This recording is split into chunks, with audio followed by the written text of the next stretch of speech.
الشهداء أحياء في قلوبنا. نستذكر جميع شهداء الحرية والكرامة، وأيضا نستذكر شهداء شهر تشرين الثاني وكانون الأول.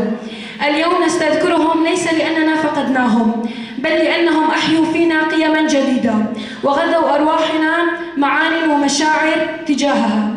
أب إيريشي قول سربع كل رجلات سوريا يوليتشيايا زابو متينا وآفاشين بهفدوبة قريدايا. أف حمي دولتا ترك ناخوازي قوغلي كرد وهمي قلي هرمي بإرادة ببا. دوبو لتشيايا زابي دربا مريني خوار وأنها عسكري خوار بالشرف درافيني جيتشيايا كردستاني.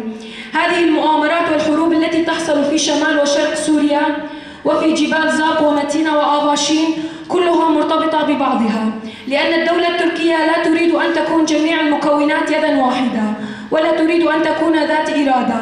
البارحة الدولة التركية بدأت بسحب عساكرها ليلا من الجبال لأنهم لا يستطيعون الصمود هناك.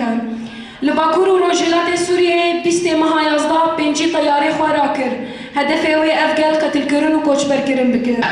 هؤلاء الشهداء الأبطال ورفاقهم المرابطين على جبهات القتال من أفاشين وأمتين إلى منبج وكوباني وزرقان وترتمر وأريافها الذين ضحوا في أغلى ما يملكون وهي أرواحهم الطاهرة الزكية من أجل أن تحيا هذه الأمة الديمقراطية في حرية وسلام، وسطروا أروع ملاحم البطولة ضد داعش وهزموها من الحدود العراقية إلى الرقة قادرين على هزيمة القوات الأردوغانية الفاشية.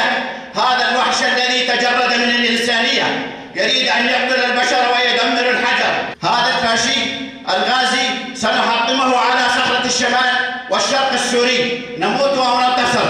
نعاهدكم أيها الأبطال إن على نهجكم سائرين لتحرير آخر شبرا من هذه الأرض الطاهرة في شمال وشرق سوريا.